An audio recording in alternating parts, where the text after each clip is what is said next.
Hello, everyone. Welcome back to the podcast, vlogcast. So this is episode 2. It's flown by since I've last done the first one. So hopefully you enjoyed that, and welcome back. Welcome, you faces. My name's Lyndon, and I am a meningitis survivor. I was struck down with meningitis at the age of 8.5 months old. That caused me to lose both my legs, my right arm, and fingertips on my left hand. So this journey is about obviously build up to trials, the competitions we've got coming up, anything that goes on a weekly basis, and yeah, keeping your faces up to date with what goes on in my life. I basically go out there and try and show that it's more about your ability than your disability. And I think it's important that we start this off by saying, why focus on what happens tomorrow when we should be focused on what happens today? So if we focus on what we can do today to make it a better world, then it just makes everything so much easier, and it takes the pressure off your shoulders that to worry about what's going on for the next few days. So there's no point stressing about what actually happens tomorrow or what happens on Friday or what happens next Monday. It's out of your control. You have to control what you can and leave the uncontrollable behind. It's easier said than done. I'm not gonna lie, it's one of those where it's took me a little bit of time to actually come across that. So what I've decided to do on this episode is I'm gonna run through my life, give you a bit of background, and update you on what's happened over the last week, with where we've been, what we've been doing, and yeah, just give you a bit of a rundown and share what we can do moving forward. So let's rewind time. Let's go back to what actually happened. So as I've explained, obviously I had amputations done. That hasn't stopped us throughout life. I've always gone through mainstream school. I went to mainstream nursery, mainstream primary school, secondary school, college, you name it. That's what I've always done. And I think because obviously having my parents there to say, yes, we will go to mainstream school. I mean, yes, I was told we'd probably have to go to a special needs school, being the biggest help to try and get us to where I am to this day. As you all know, I've got a sporting background now, so I was in sport from 2009, so not long after the Beijing Olympics had finished. So that for me was my motivation to get in the water and push myself forward to say, do you know what, let's attack this and let's try and get to London 2012. I wanted to become a Paralympic athlete, like be the best of the best and step on the world's highest stage and perform at my best. So that for me was one where I turned around and said, you know what, let's do it. Let's get in. So I started training not long after 2000, well, December 2008 into January 2009. That's where things took a little bit of a change, and I started training once, twice, 3 times a week. Yeah, don't get me wrong, tried multiple sports before that. So I've tried wheelchair basketball, I've tried wheelchair rugby, gymnastics, athletics, been to competitions in Blackpool for athletics. I've been multiple places, and the love of the swimming pool was where I found everything. And that for me was the drive to say, yeah, this is the one that I want to do. And I think having my grandparents there when they were alive, of course, that was the motivation for me to say, yeah, they're the ones that have got me in the pool.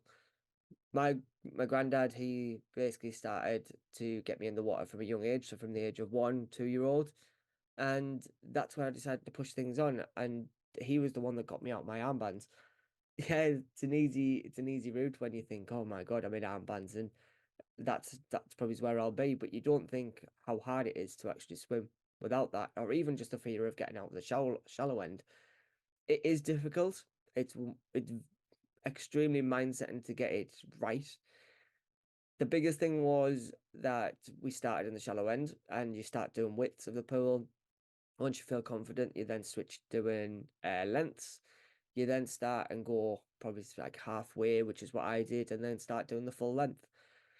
Loads of different things what you can do to try and build that steps up. So the more you start and put little stepping stones in place, that's where it comes to the realist. So it comes a bit more realistic, and that's why I go, okay, we need to set the small steps in place first. Once I'd started training in 2009, there was a bit of myself which I was like, yeah, I could do this. But then there was athletes which have been training for years. So you had athletes which have been training before Beijing, even well before that, and it's one which can take up to 10,000 hours to become an elite athlete. For me, I said, you know what, let's have that ambition. Why not thrive upon that and push yourself to actually get to that top level? So I trained for about 3 years, 3 or 4 years, coming up to London, and I didn't get to the games. Now, for me, that was a bit of a disappointment. However, I did go to trials that year, which that was at the Aquatic Centre in London. Now, for me, that was absolutely incredible. The atmosphere was absolutely electric. It was one where I turned around and said, "There's nothing that will top this off." Probably jumped ahead of himself and said it a bit too soon. So what I did was, like, there was a race in particular what always sticks in my head, and it's the 150 individual medley. Now, for those for you that are listening or watching on YouTube, the 150 individual medley is one of those events which is for low classes. So it basically allows you to do backstroke, breaststroke, and freestyle, and it's 3 lengths of a 50-meter pool. It's not easy. It's a tough event. There's a lot of competition, especially across the globe. And yeah, I was swimming by myself. And you might think, wow, how the hell do you step into a pool and you go and raise thousands of people, hundreds of people, and you actually have to race yourself? And you think, where are your competitors? Now, for me, I'm the only one. I was at the time. I'm the only one in Great Britain that uh, was able to do this event. Yes, I've got another competitor now, which is great. It's great to have someone else in the UK. But there's multiple which are across the world. It would be nice at the time to probably have them over in the UK, but for me, it was at a point where I said, you know what, let's just go for it. So I had my headphones on, and I said, right, let's. I was sat in the call up room, and I'm sat there in a room by myself, just quiet, and my music was blasting. And I'm going, yes, let's go for it. Let's see what we can do. I knew probably at the time. Now I realised that the qualifying time was a bit out of my hands. So what I did was I stepped up, took my headphones off, and it was the biggest. There's no words what raw it actually was in that whole aquatics pool. So for me, I turned around and I said, right, let's thrive upon this. I had goosebumps on the back of my neck, and the hairs on the back of my neck were standing up, goosebumps everywhere. It was a case of, oh wow, this is amazing. So I thought, if that's the atmosphere now, what's it like for a games? So I swam my race. I broke a British record, which was absolutely incredible. Which was one of first of the many that I've got to this day. And yeah, that set myself the target of saying, yes, I really wanted to do this. So what I did was I come out of the pool after I'd finished my race, realized I broke the British record, but I'd not got the qualifying time as I wanted to achieve. So I turned around and I said, okay, well, let's take some time out after this and recuperate and regroup. And I did. So I took a couple of weeks out. I didn't know at the time whether I wanted to come back. And it was kind of at a point where I said, you know what? I need some time to refresh. So I did, took some time away. And what I did was I came back, started swimming again. And I think it takes you a while to realize that there's more to this. There's a lot more grit, determination, guts that actually go into it. Now, what I've come to the terms is I've used a word called RAM. So it's resilience, ambition, and mindset. So they are 3 letters what sit with me to this day now. And this is only a code which I'll get into in a minute over the last few years. So once I got back in the pool, there was people telling me, yes, Lyndon, you're going to be an Olympic torchbearer. And I thought to myself, do you know what? Okay, that's fine. People are telling us, absolutely not a problem. Once people tell you something, you start and think, okay, is it real? Is it not? And that, for me, at a young age, you kind of believe everything. And when I got a plaque through my door, and I'll never forget it. And I came home from college, and I literally opened the plaque, and it was a Coca-Cola plaque. As I opened it, flipped the side open, and it had a pin badge and said, "Congratulations, you're going to be a torchbearer." And that for me was like, "Oh my God, what has this become?" So that for me, there was at the time there was two choices. So I could have either gone to the games if I was selected, or been a torchbearer. I couldn't have done both. So in a way, it was kind of a godsend that it did happen, and I was a torchbearer that year. In a way, I kind of said, would I rather have gone to the games? But to have an Olympic torch to this day is absolutely one hell of an achievement to have. There's not many people in the world that would actually say, yeah, I've got an Olympic torch to keep. And that for me was a motivation to go again. When I'd carried the torch, so I carried it through my local town, which is Bishop Auckland. I had the first leg of my relay, and I think I can't remember if I rightly, but I'm sure I had one of the longest legs to this day. Um, and yeah, it was that atmosphere was probably on par, if not the same or better than what I did in trials. There's no words now that I would actually tell you this is freaking electric. In still now, I think about wow, what an amazing time that actually was. I turned around and said, you know what, I'm gonna go again. I'm gonna go for another few years. 4 years time, we've got to go to Rio. And I sat back, reevaluated everything, and said, let's just go for it. Let's just attack this. So what I did was I planned for the next 4 years. I went on multiple training camps, Dubai, Tenerife. There's been multiple opportunities across the years where I've taken, and going overseas to train is an amazing experience. I fast forward to Rio, and obviously you might be aware that I didn't make the team in Rio. So that for me was kind of at a point where I said, you know what, I'm not doing it anymore. There was a lot of speculation with classification, which I'm not going to touch upon because it's a whole different minefield and a one that I could probably talk hours and hours and hours up on end, that it will still probably make no sense. So what I did was I quit the sport and decided I'm going to carry on with my degree and push with that. Finished my degree, and my partner at the time, she obviously fell pregnant, and then obviously we had a girl in 2018. So I got a full-time job, had a daughter, got a house, everything was running smoothly, and I realized that there was something missing from myself which I hadn't completed. Couldn't find it, couldn't find that little thing in the back of my mind which I wanted to actually go and attack again. So what I did was I'd started just going by my daily life and just saying, okay, let's do this. Let's just work, earn a living and pay the bills. You name it. That's what we'll do. When my daughter started swimming, that was my motivation to say, wow, if she can get all her badges this quickly, where's she gonna be? Is she gonna go down the route of doing a swimmer the way that I've done it and been in the Olympics and stuff like that now? Or is she going to go down a horse riding route? Or is she going to go down gymnastics? Because these are the things what she loves.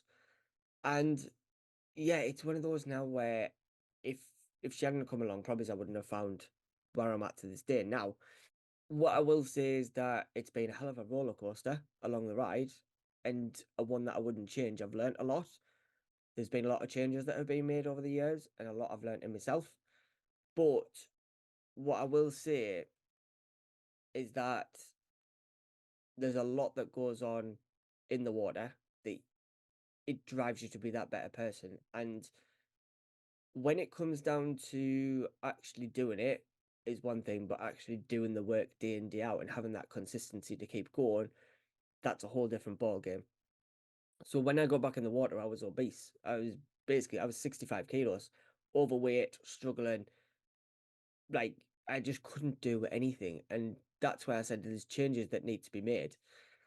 So I made the changes that had to be done. I turned around and I said, right, let's absolutely get this into us. I need to lose this weight by X amount of time. But obviously, I got back in the water in 2009.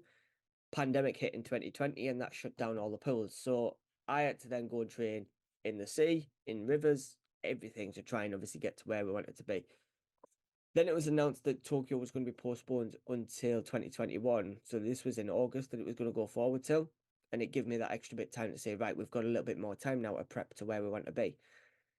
I then moved forward and I took it upon myself and I said, you know what, I need to move away potentially if I'm going to train. So I was given the opportunity to move to Manchester under COVID protocols. Fast forward then, best best decision I made, probably is a strong decision I've made to this day to say would I have been at the games if I didn't make that move? Probably not.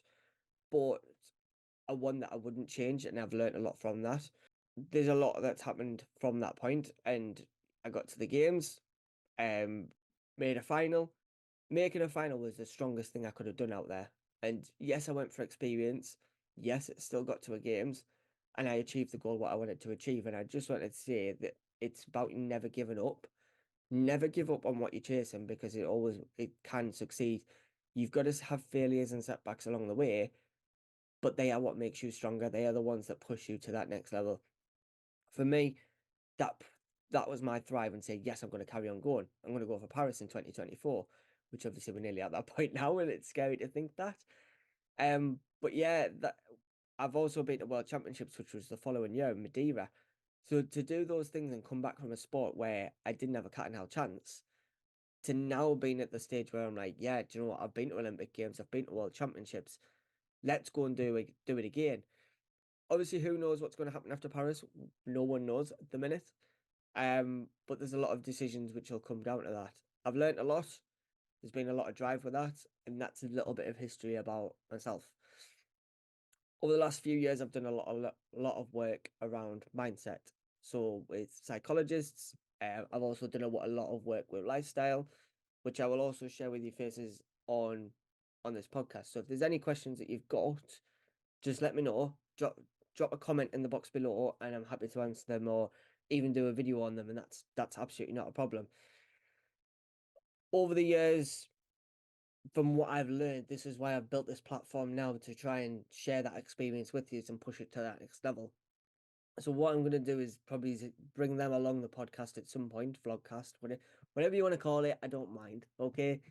And yeah, let's keep on pushing forward. So that's about me. But over the last week, there's been a lot where I've been to Manchester because obviously we're having a bit of rehab at the minute on a shoulder injury.